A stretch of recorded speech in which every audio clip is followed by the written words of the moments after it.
All right, here we go. New video installment today. It's been a while since I've worked on this project, but this is my 42 Lincoln Continental V12 engine. As you can see, I have it out of the car.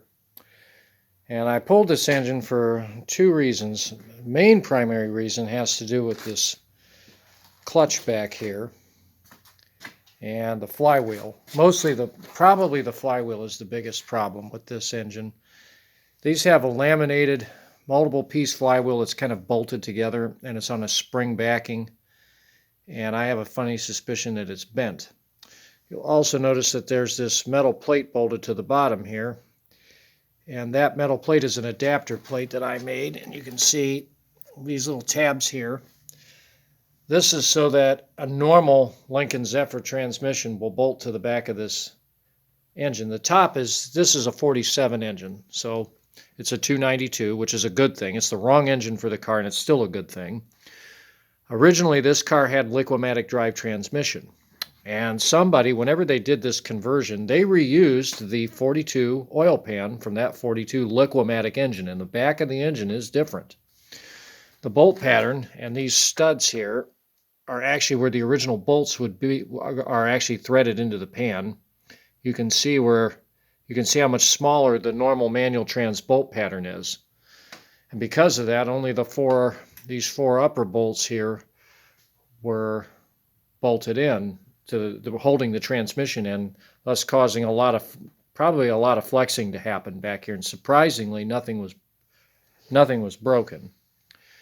And that was a problem, so I made this adapter plate to correct that, so I could at least get 3 of the 4 bottom bolts. This over here was really hard to work around the starter, but I was satisfied with getting at least the bottom 2 so that there was more support on the transmission.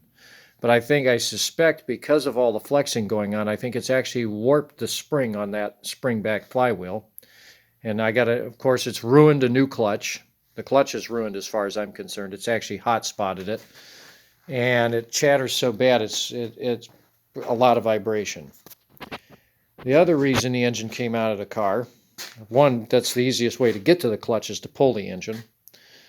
The other reason is this engine was blowing a lot of oil smoke out of the top.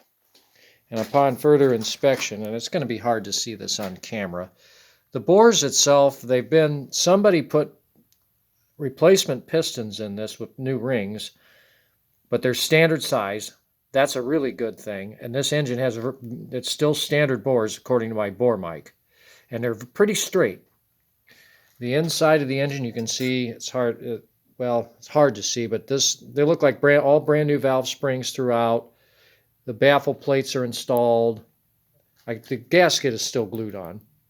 You'll notice this black spot. Now I'll get back to why that's there in a minute. The oil fill tube, breather tube, sits normally right over top of this. This is the fuel pump. This is the fuel pump drive rod. Anyway, this engine was blowing a lot of smoke out of the top. So much smoke, in fact, there was no oil fill cap when I got the car. I think it blew it off, and it may have fell off on the road at some point. Who knows? Before I got it. You couldn't even keep a rag in there. If you revved it up, it would blow the rag out from under the hood of the car. I mean, it'd blow it right out. I mean, it was getting a lot of excess blow-by gas, and I thought maybe we had problems in these bores at first, and I thought that's a lot of blow-by. But I suspected something else was actually the culprit, and I was right. And as I took the engine apart, number one, the head nuts didn't have any of the correct washer. Only about 3 of them had the proper washers under them.